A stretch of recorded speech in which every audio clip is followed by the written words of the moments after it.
Good evening बच्चों। आज हम क्वेश्चन नंबर 8 डिस्कस करेंगे। HCV chapter 2 physics and mathematics का एक्सरसाइज है क्वेश्चन नंबर 8। मेरा नाम है Kevin Daniel. All India rank 92 था मेरा JEE 2012 में, और एडू हैब की तरफ से मैं तुम्हें ये सोल्यूशन लेके आ रहा हूँ HCV का। अब ये यार बहुत ही ब्यूटीफुल सा सवाल है HCV की तरफ से। एंड इनफैक्ट HCV उसकी बुक में काफ़ी ऐसे क्वेश्चंस बनाता है जो लॉजिक बेस्ड हो, जिसमें थोड़ा विजुअलाइजेशन का ज़रूरत पड़े, इसलिए बहुत ही बढ़िया बुक है JEE के लिए, नीट के लिए। और HCV ये भी करता है कि काफ़ी क्वेश्चंस ऐसे interesting story type Indian context के लिए बना लेता है। और यहाँ पे हमें दिखेगा कि कैरम पे एक मस्त क्वेश्चन उसने बनाया है लॉजिक बेस्ड। तो एक बार इसको पढ़ लेते हैं एंड ठीक है, इसका सोल्यूशन देख लेते हैं। तो carrom board 4 feet into 4 feet square, ठीक है, 4x4 has the queen at the centre. Queen hit by the striker, the queen hit by the striker moves to the front edge, rebounds and goes in the hole behind the striking line. Find the magnitude of the displacement of the queen from the center to the front edge, from the front edge to the hole and from the center to the hole. तो पहले तो first part में हम at least सिर्फ इतना समझेंगे कि यार ये क्वीन कर क्या रहा है, हो क्या रहा है। ठीक है, तो एक सिंपल सा 4x4 ऐसा एक बोर्ड बना लेते हैं। ठीक है, और अभी क्या हो रहा है कि स्ट्राइकिंग लाइन मेरे हिसाब से ये होगा, यहाँ से हम स्ट्राइक कर रहे हैं और क्वीन अपना यहाँ पे है। ठीक है, तो स्ट्राइकर ने आके क्वीन को मारा, फिर उसके बाद उन्होंने बोला कि क्वीन क्या करता है, queen moves to the front edge. अब स्ट्राइकर ने क्वीन और फिर रीबाउंड करके होल में जाता है। तो मतलब ऐसा समझ में आ रहा है कि क्वीन ऐसा जा रहा है इस फ्रंट एज की तरफ, इसको बोलेंगे फ्रंट एज। ठीक, मुझे भी ये टेक्निकल नाम वगैरह टर्म्स पता नहीं है, बट अब सवाल के कंटेक्स्ट से तुम्हें ऐसा समझना पड़ेगा कि अच्छा ये उधर हिट करके वापस आ रहा है। तो ये हो गया फ्रंट एज। ठीक है, और इसके बाद रीबाउंड करके होल में जा रहा है, मतलब यहाँ पे होल है जिसके अंदर वो क्वीन फाइनली जा रही है। ठीक है, अच्छा तो हमें पूछा क्या है, पार्ट ए में पूछा है magnitude of magnitude of displacement of the queen. देखो डिस्प्लेसमेंट हमने क्वेश्चन 7 में डिस्कस किया कि डिस्प्लेसमेंट एक वेक्टर है, इसका मैग्नीट्यूड भी होता है, डायरेक्शन भी होता है, बट फिलहाल वो सिर्फ मैग्नीट्यूड पूछ रहा है। मतलब वो क्या पूछ रहे हैं, पार्ट ए में पूछ रहे हैं कि इस पोर्शन का लेंथ, यहां से या इस पोर्शन का लेंथ कितना होगा, वो पूछ रहे हैं। और क्या पूछ रहे हैं पार्ट बी में, from edge to the whole. तो इस मोशन के दौरान एज टू द होल यहां से लेकर होल तक, तो वो तो एक सीधा पाथ के लॉन्ग जा रहा है, तो यही अपना डिस्प्लेसमेंट हो गया और यही इसका मैग्नीट्यूड हो गया। ये आखिरी वाला इनफैक्ट काफी इजी है। पार्ट सी में पूछ रहा है सेंटर टू द होल, मतलब वो पूछ रहा है कि यार पूरा जो मोशन था, पूरा मोशन यहां से लेकर, है ना, यहां से लेकर वहां तक जाना और फिर वापस लौटना, ये पूरे मोशन के दौरान जो डिस्प्लेसमेंट था, वो डिस्प्लेसमेंट का मैग्नीट्यूड बता दो, ठीक है। तो मैं क्या कर लेता हूं, पहले हम पार्ट सी एक बार देख लेते हैं, बहुत इजी है एक्चुअली पार्ट सी। ठीक है, तो ये मिटा दिया मैंने। देखो ये पूरे मोशन के लिए कुल मिलके डिस्प्लेसमेंट क्या होता है, शॉर्टेस्ट पाथ, स्टार्टिंग से एंड तक जाने वाला वेक्टर, स्टार्ट से फिनिश, ये हो गया पार्ट सी का डिस्प्लेसमेंट। ठीक है, और ये आसान काफी है, ये पहले निपटा देते हैं, फिर ए और बी हम डिस्कस कर लेंगे।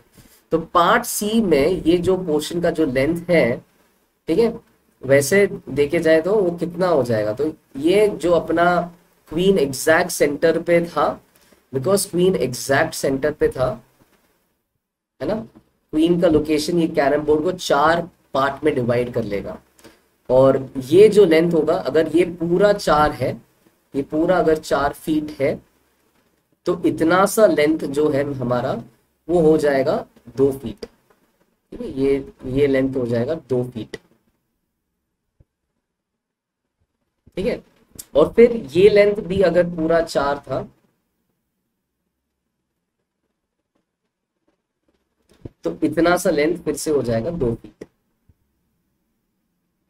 और साफ साफ दिख रहा है कि यार क्वीन का नेट डिस्प्लेसमेंट जो है ना, वो इन दोनों का पाइथागोरस एडिशन है। ठीक है, तो 2 और 2 का पाइथागोरस एडिशन होगा 2√2। ठीक है, जिसको भी इस पे कभी अगर पहली बार देख रहे हो तो ये ध्यान दो, ए और ए का पाइथागोरस एडिशन, अगर ए और ए है ना, तो ये एंगल्स 45 45 45 हो जाएंगे, और इनका पाइथागोरस एडिशन हो जाएगा a√2। इसका ध्यान दो, ए का पाइथागोरस एडिशन हो जाएगा a√2, रूट ए स्क्वायर प्लस ए स्क्वायर।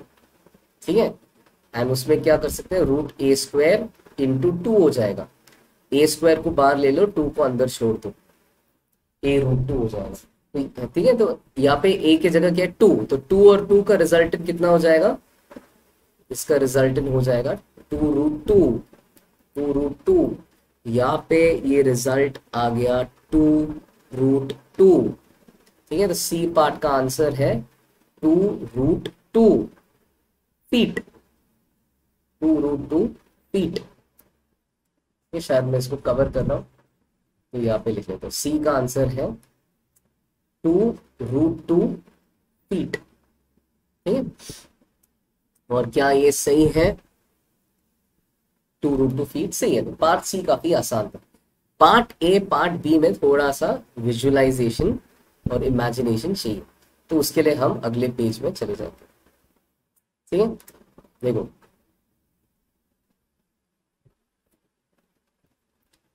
अब क्या है, ऐसा विजुअलाइज कर लो कि ये अपना कैरम बोर्ड है।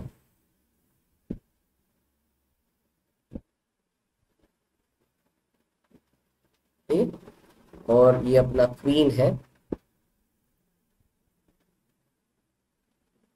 ठीक है, और क्वीन को हमें, है ना, कहाँ भेजना है, इस होल की तरफ भेजना है। ठीक है, तो अभी क्या होता है ना, जब तुम्हें इस होल की तरफ भेजना है, तो तुम ऐसा इमेजिन कर सकते हो कि मान लो कि यहाँ पे तुमने एक मिरर डाल दिया,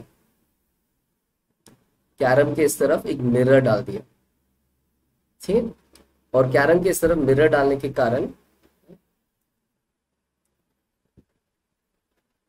हो सकता है ना, इससे तुम्हें अगले टाइम कैरम के गेम में कुछ ट्रिक भी मिले। अगर रीबाउंड शॉट मारना है तो किस क्या सोच के, है ना, वो रीबाउंड शॉट मारना है। तो ऐसा देखो, इमेजिन करो कि यहाँ पे एक मिरर है, जिसके कारण ये जो अपना बोर्ड है उसका मिरर इमेज यहाँ पे बन गया, और ये जो अपना टारगेट होल था, ये जो अपना होल था टारगेट होल, इधर वो होल का इमेज बन गया।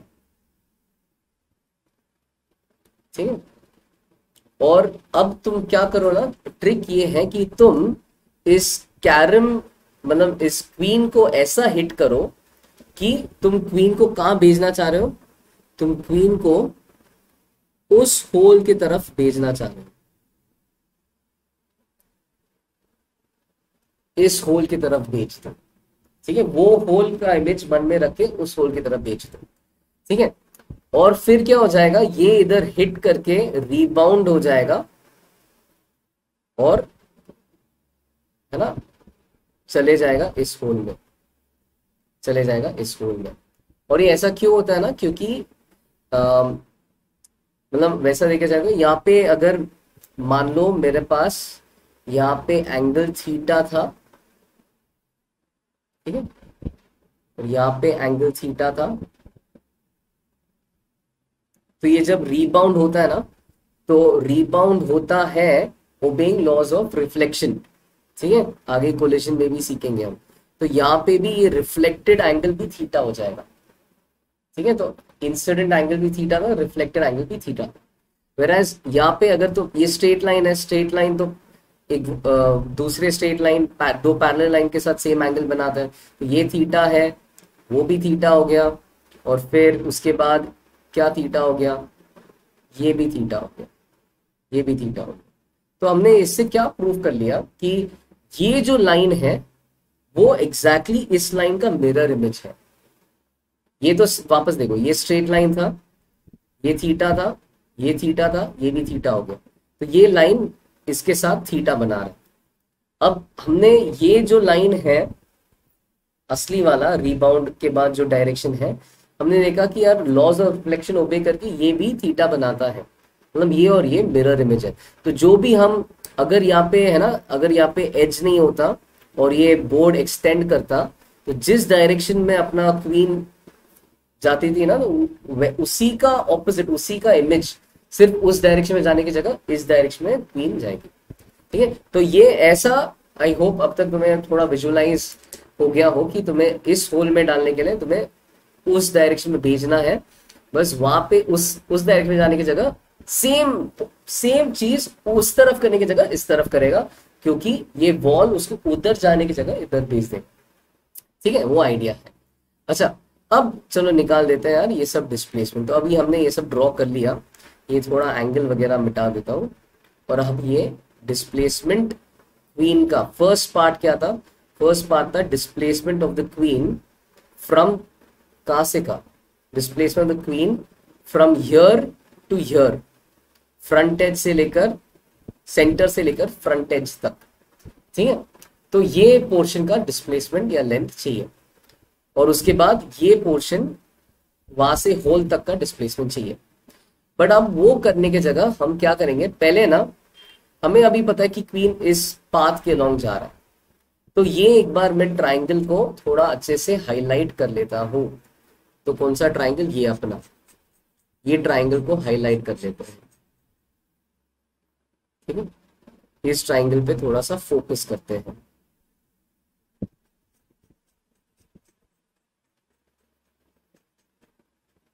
ठीक है, अब ध्यान से देखो, तो ये ट्राइंगल में ये था 4 फीट, है ना, तो वो 4 फीट था, तो उसका मिरर इमेज भी उतना ही लेंथ का होगा, है ना।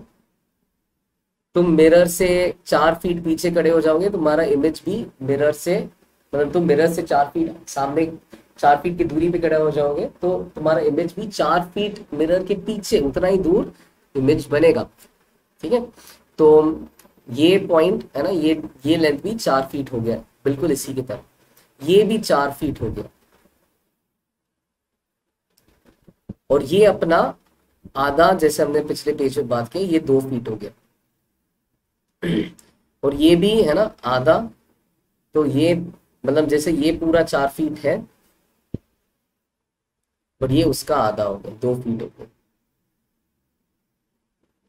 ठीक, अब इससे ये हाइपोटेनस का लेंथ मिल जाएगा। ठीक है, तो वो कितना हो जाएगा, ये देखो, ये मिलके 6 फीट है और ये 2 फीट है, तो ये हाइपोटेनस का लेंथ बन जाएगा,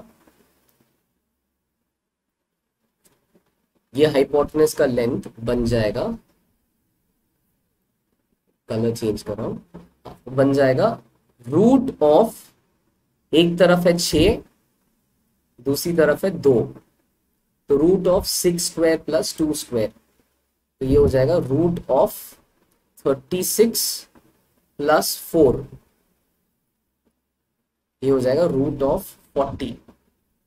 ठीक है, रूट ऑफ 40, तो रूट ऑफ 40 हो जाएगा, 4 बार निकाल दो तो 2√10, 2√10।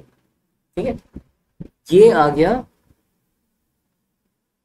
तो ये आ गया अपना हाइपोटेनस, ये पूरा लेंथ हो गया, तो 2√10 ये पूरा लेंथ हो गया। ठीक है, अब इसी ट्राइंगल को मैं वापस और एनालाइज कर लेता हूं, और अब हम है ना सिमिलैरिटीज, सिमिलर ट्राइंगल्स के बारे में, मतलब सिमिलर ट्राइंगल्स का कंसेप्ट इस पे लगाएंगे। तो क्या कर लेता हूँ, एक बार फिर से एक नया पेज बना लेता हूँ। ठीक है, और वो ट्राइंगल को दोबारा बना लेता हूँ, तो ये अपना ट्राइंगल था,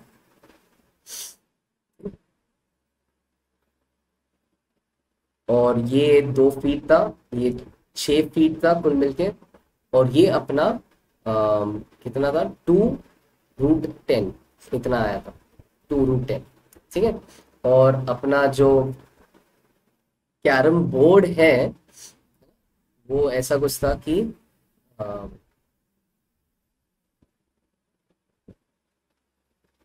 यहाँ पे 2 था, यहाँ पे 4 था। ठीक है, तो मान लो ऐसा तुम्हारा कैरम बोर्ड था। थोड़ा ये स्केल डायग्राम टू स्केल नहीं बन गया, बट ठीक है, ये अब ऐसा अपना सीन है। तो अब इसको देखो कि फर्स्ट पार्ट में वो पूछ रहा है कि यहाँ से यहाँ कितना डिस्प्लेसमेंट है, ये पोर्शन का लेंथ कितना है। तो पार्ट ए में ये लेंथ पूछ रहा है कि क्वीन जब सेंटर से फ्रंट एज तक गया तब कितना डिस्टेंस, कितना डिस्प्लेसमेंट हुआ उसका। ठीक है। अच्छा, और फिर पार्ट बी में ये लेंथ पूछ रहे हैं। मतलब वैसे देखा जाए तो पार्ट बी में फिर पूछ रहे हैं कि क्वीन वहां से जब होल गई तब, है ना, तब कितना डिस्प्लेसमेंट हुआ। बट हम देख सकते हैं कि क्योंकि वो लाइन इसी का मिरर इमेज है, ठीक है, इसी असली मोशन का मिरर इमेज है, तो यहाँ पे ये लेंथ भी अपना बी हो जाएगा, ये लेंथ भी अपना बी हो जाएगा। ठीक है। अब सिमिलर ट्राइंगल्स का फंडा लगा सकते हैं। तो सिमिलर ट्राइंगल्स में हम क्या करेंगे ना, हम पहले ये बड़ा वाला ट्राइंगल, कौन सा ट्राइंगल, बड़ा वाला, जिसमें ये 6 है और ये 2 है और ये 2√10 है, ये ट्राइंगल है सिमिलर। ठीक है, ये सिमिलर है कौन से ट्राइंगल से। तो अब दूसरे वाले के लिए मैं बस ये छोटा वाला ट्राइंगल ले रहा हूँ, सिर्फ ये 4 वाले लेंथ का ट्राइंगल ले रहा हूँ, 4 वाले हाइट का ट्राइंगल ले रहा हूँ। ठीक है। तो ये और ये,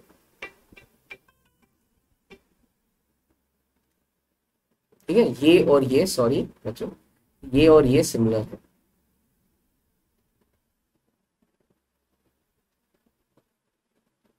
ठीक है। बस क्या है कि इधर कितना ये लेंथ है वो सब अभी फिलहाल पता नहीं। ठीक है, बट हमें ये पता है कि ये बी है, ये इंटरेस्ट का है हमारा। अच्छा, ये सिमिलर क्यों है, इन सभी के एंगल सेम है, एक 90 डिग्रीज है और फिर ये वाला एंगल भी कॉमन ही है दोनों के लिए, और फिर, है ना, फिर ये वाला एंगल भी सेम ही दिखेगा आपस में। तो ए सिमिलैरिटी से हम बोल सकते हैं ये ट्राइंगल सिमिलर है। ट्राइंगल जब सिमिलर है साइड्स रेशियो में बटेगा। तो यहाँ पे ये 6 है, वो 4 है, हाइट का रेशियो हो जाएगा, हाइट का रेशियो हो जाएगा हाइपोटेनस का रेशियो, हो जाएगा हाइपोटेनस का रेशियो। तो बी हो जाएगा 2√10 इंटू 4/6 क्रॉस मल्टीप्लाई करके, 2√10 इंटू 4/6, या हो जाएगा 4√10/3, 4√10/3। तो ये आ रहा है बी का आंसर। बढ़िया, 4√10/3, ये अपना आंसर सही है। ठीक है, फीट में आ जाएगा। और ए का आंसर निकालने के लिए एक बार बी आ गया तो ये देखो, ए पूरा 2√10 है, ए प्लस बी मिलके 2√10 है, तो ए हो जाएगा 2√10 माइनस बी, तो ए हो जाएगा 2√10 माइनस बी। 2√10 को मैं लिख रहा हूं 6√10/3 और बी को लिख रहा हूं 4√10/3। यहां से आ जाएगा ए शुड बी 2√10/3। तो ए का आंसर है 2√10/3 फीट, 2√10/3 फीट। और यहाँ पे थोड़ा हमने सिमिलर ट्राइंगल्स वगैरह यूज किया। इससे भी आसान ये है कि यार थोड़ा लॉजिकली सोचो, अगर ये पूरा लाइन का लेंथ 2√10 है ना, अगर पूरा लाइन का लेंथ 2√10 है और ये दो पोर्शन और ये पूरा हाइट का लेंथ 6 है, अब तुमने हाइट को किस रेशियो में बांटा, 2:4, है ना, हाइट को तुमने 2:4 के रेशियो में बांटा। 2:4 क्या रेशियो हो गया, 1:2। तो तुमने हाइट को 1:2 के रेशियो में बांट दिया। थोड़ा साइडवेज लिख लेता हूँ, 1:2 के रेशियो में बांट दिया हाइट को। तो ये जो लाइन है ना 2√10, वो भी 1:2 के रेशियो में बटेगा। ठीक है, और 2√10 को 1:2 के रेशियो में जब बांटोगे तो आ जाएगा कि a इज 2√10, 1:2 के रेशियो में बांटना मतलब 2√10 इंटू 1/1+2, एंड b हो जाएगा 2√10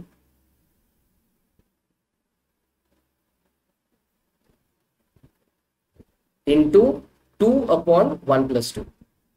ठीक है, तो a हो जाएगा 2√10/3 और b हो जाएगा 4√10/3। ठीक है, तो कोई भी चीज को कोई भी रेशियो में जब बांटते हो ना, तो ये फॉर्मूला होता है।